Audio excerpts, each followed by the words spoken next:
SIR শুরু হতে রাজ্য জুড়ে যেন মৃত্যু মিছিল শুরু হয়ে গিয়েছে। 2002-এর ভোটার লিস্টে নাম নেই এই আতঙ্কে বহু ভোটার মারা যাচ্ছে।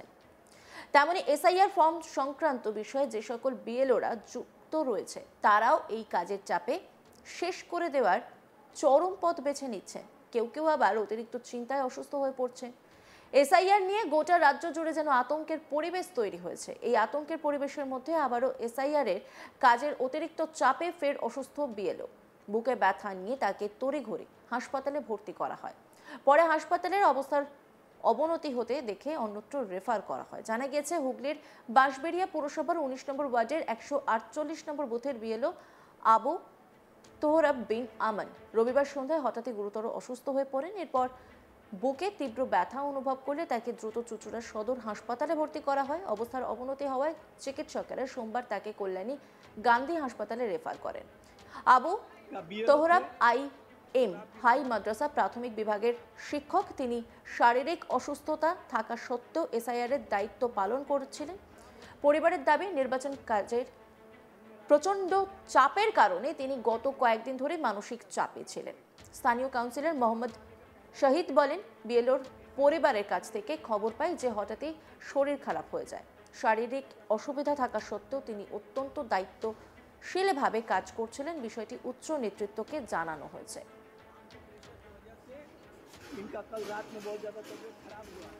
কাউন্সিলর মোহাম্মদ শহীদ তিনি কি বলছেন শুনবো।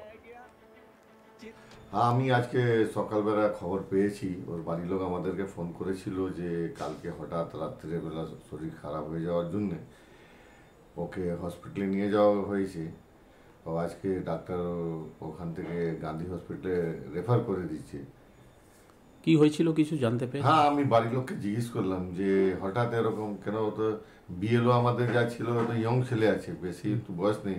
বাড়ির লোক বললো কি কাজে প্রেসারের জন্য এসব মানে নানান চাপের জন্য এটা মানে কদিন ধরে উনি বলছেন যে যা চাপ পড়ে যাচ্ছে।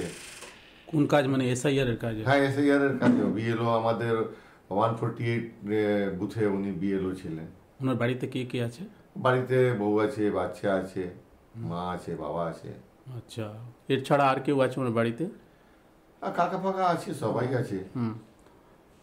আর ওনার বিষয় মানে ওনার কাজ ফাজ নিয়ে না, কাজ খুব ভালো ছিল। ও একটা হ্যান্ডিক্যাপ ছিলেন, তাও ওনার কাজে যা কায়দা ছিল, মানে খুব ডোর টু ডোর গিয়ে কাজ করা, মানে খুব মানে ওয়ার্ডের কোনো লোক ওনার বিষয়ে কাজে না কোনো কমপ্লেন ফামপ্লেন না, ডোর টু ডোর গিয়ে কাজ করেছে। আচ্ছা, রাত অবধি বসে বসে কাজ করেছে। তো এখন মানে কি অবস্থা ওনার? এখন তো এইমাত্র আমাদের কাছে খবর এসেছে যে একটা অ্যাম্বুলেন্স পাঠাতে হবে, ওনাকে গান্ধী হসপিটালে ট্রান্সফার করেছে।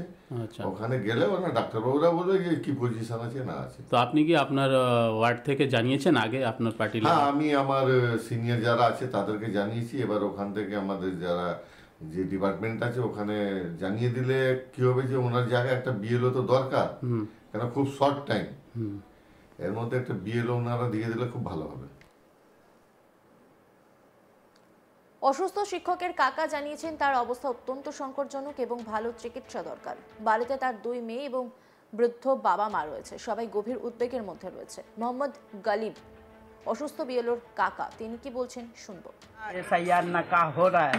अपना भतीजा मास्टर है, IM हाई मदरसा का। IM हाई मदरसा का मास्टर है। मास्टर होने के बाद एक पाँव से वो लाचार है, फिर भी उसको ड्यूटी दिया गया है। ठीक है, ड्यूटी कर रहा है। ये ऐसा ड्यूटी सरकार दिया है कि दिन रात एक करके वो लोग को खाना पीना हराम है। आया एक पैर से वो अपने ही लाचार है। आज उसका ऐसा अवस्था हो गया कि इतना सीरियस हो गया कि लास्ट में उसको हम लोग चुचुड़ा भर्ती किए। चुचुड़ा से आज निकाल करके हम लोग गांधी हॉस्पिटल में ले गए हैं। वहाँ से भी अभी खबर आया कि उसका दर्द कम नहीं हो रहा है, उसका अवस्था खराब होते जा रहा है। तो अब हम लोग क्या करेंगे? सरकार क्या करेगी? जान लेगी किसी का? उसका घर में कौन कौन है? उसका घर में उसका 2 बच्ची है लोग, वो है, और उसका बीवी है।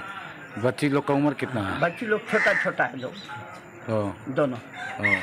तो अभी बीवी उनके साथ है? हाँ, अभी बीवी साथ है, हमारे वाइफ गई है, हमारा भतीजा है, सब कोई गया है लोग। उसका क्या नाम है? हमारे बहन है। उसका नाम क्या है? इसका आपका भतीजा का जिनका तबीयत खराब है, अबू तोराब बिन अमन। कौन सा स्कूल का टीचर है? और IM हाई मदरसा। तो आप क्या चाहते हैं अभी? अभी हम क्या चाहते हैं, हम यही चाहते हैं कि सरकार ये जो चीज़ निकाली है, क्या लोगों को जान मारने के लिए हैं? आज अगर हमारा भतीजा का कुछ हो जाएगा तो कौन क्या करेगा? कोई रिस्क लेगा? उसका 2-2 ठो बच्ची है।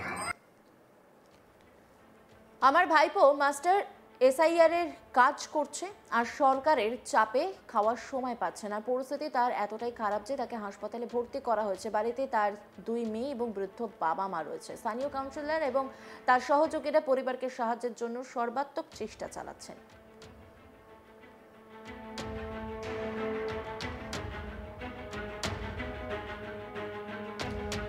সোমবারই শ্রীরামপুরে তৃণমূল সাংসদ কল্যাণ ব্যানার্জি অভিযোগ করেছিলেন বিএলওদের উপর অসম্ভব চাপ দেওয়া হচ্ছে, যার ফলে অনেকে চরম পথ বেছে নিচ্ছেন, কেউ কেউ আবার অসুস্থ হয়ে মারা যাচ্ছেন। এই বিষয়ে কল্যাণ ব্যানার্জি কি বলেছিলেন শুনুন।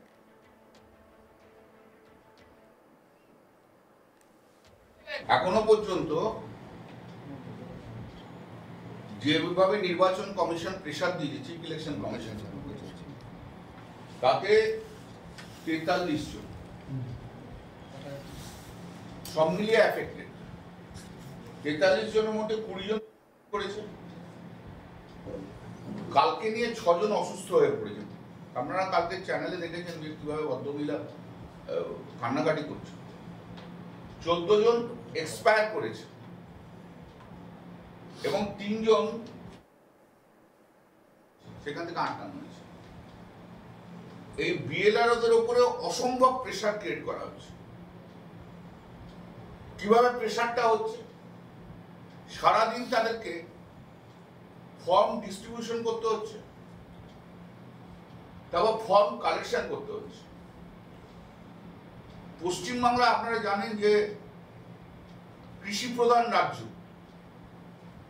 এবং পশ্চিমবাংলায় এখন সমস্ত চাষিরা গ্রাম বাংলার দিকে যাবেন। কালকে আমি চণ্ডীতলা জাঙ্গিপাড়া পুরো ঘুরেছিলাম। 26টা ক্যাম্প আমি সুপারভাইজ করেছি, আমি লোকের সঙ্গে কথা বলেছি।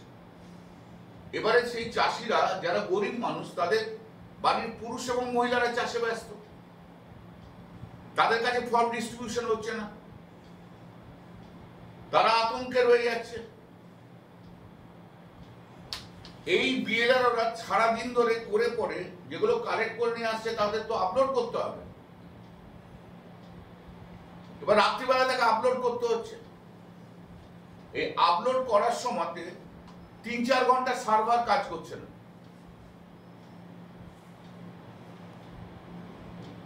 এবং গ্রাম বাংলার দিকে বাংলা মানে এটা যতই ডিজিটাল ইন্ডিয়ার কথা বলুক তা তো হয়নি। অন্যান্য খবরের আপডেটের জন্য অবশ্যই নজর রাখুন আজ তাক বাংলার ইউটিউব স্ট্রিমিংয়ে। লাইক, কমেন্ট, শেয়ার এবং সাবস্ক্রাইব করতে ভুলবেন না।